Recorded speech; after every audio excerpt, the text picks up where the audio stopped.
Assalamualaikum warahmatullahi wabarakatuh. Halo Sobat Akuntansi, apa kabarnya? Masih semangat kan belajar akuntansi? Pada siklus akuntansi perusahaan jasa, kali ini kita akan masuk ke tahap pengikhtisaran.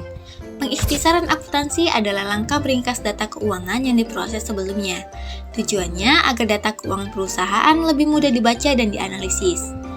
Tahap pengikhtisaran terdiri dari neraca saldo, jurnal penyesuaian, dan kertas kerja. Neraca saldo menyajikan data keuangan perusahaan meliputi komponen harta, utang, modal, pendapatan, dan juga beban.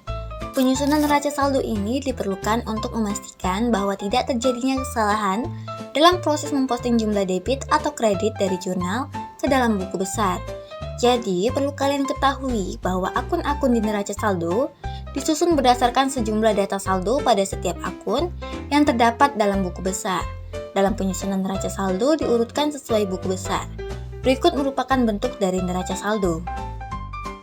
Baiklah, agar lebih paham bagaimana cara menyusun neraca saldo, kita masuk ke contoh transaksinya ya sobat. Dari buku besar ekspedisi Pak Dayat yang telah dibuat sebelumnya, buku besar pertama ialah buku besar akun kas sebagai berikut. Dari buku besar kas tersebut, bisa kita lihat kode akunnya 111. Kemudian, saldo akhir pada akun kas sebesar Rp124.500.000. Selanjutnya, setelah diketahui kode akun dan saldo akhir pada buku besar akun kas, maka selanjutnya kita pindahkan ke neraca saldo seperti berikut ini. Nah, maka dari itu sudah diisi neraca saldo untuk akun kas. Untuk akun selanjutnya yang ada di buku besar, Sobat Akuntansi tinggal mengikuti cara tadi sampai akhir dari akun pada buku besar. Setelah seluruh akun pada buku besar dipindahkan, maka neraca saldo ekspedisi Pak Dayat sebagai berikut. Seluruh akun pada buku besar dari akun kas sampai beban penyusutan kendaraan telah kita pindahkan ke dalam neraca saldo, maka tinggal kita jumlahkan semua nominal di setiap kolom debit dan juga kredit, sehingga hasil akhirnya seimbang atau balance. Tapi ingat ya sobat akuntansi, balance belum tentu jumlah yang kalian masukkan benar, sehingga perlu ketelitian dalam mengerjakan setiap siklus akuntansi. Gimana? Sudah paham dengan neraca saldo? Semoga paham ya.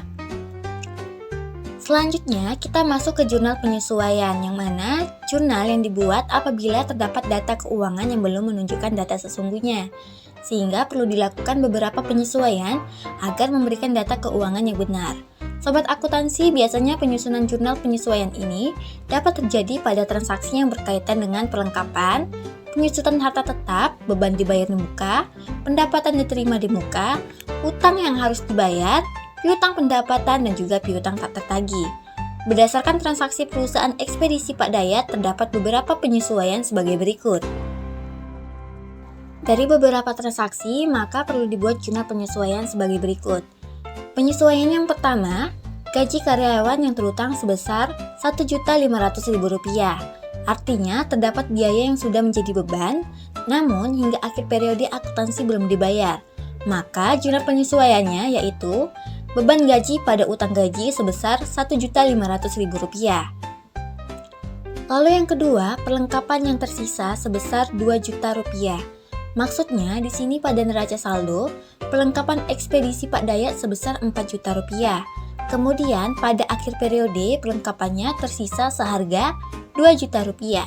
Sehingga perlu disesuaikan kembali saldo perlengkapan pada ekspedisi Pak Dayat agar menunjukkan saldo yang benar, yaitu Rp2.000.000, dengan mengurangi saldo awal perlengkapan yang sebesar Rp4.000.000 dengan saldo akhir perlengkapan Rp2.000.000. Sehingga diperoleh perlengkapan yang terpakai sebesar Rp2.000.000.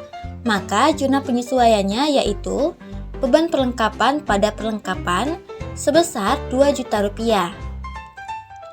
Yang ketiga yaitu ekspedisi Pak Dayat menetapkan penyusutan peralatan sebesar 10% per tahun. Di dalam neraca saldo terdapat akun peralatan sebesar Rp15 juta, maka setiap tahun peralatan tersebut disusutkan sebesar 10% untuk perhitungannya sebagai berikut. 10% dikali 15 juta sama dengan Rp1.500.000. Jadi, penyusutan peralatan per tahun sebesar Rp1.500.000. Maka dari itu, jurnal penyesuaiannya yakni akun beban penyusutan peralatan pada akumulasi penyusutan peralatan sebesar Rp1.500.000. Dan yang terakhir yaitu pada tanggal 30 November 2023 diterima pendapatan sewa diterima di muka atau utang sewa sebesar Rp24 juta.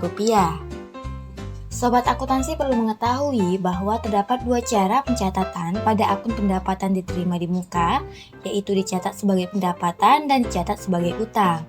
Pak Dayat mencatatnya sebagai utang karena pada transaksi awal Pak Dayat mendebit akun kas dan mengkredit akun pendapatan sewa diterima di muka. Untuk perhitungannya sebagai berikut.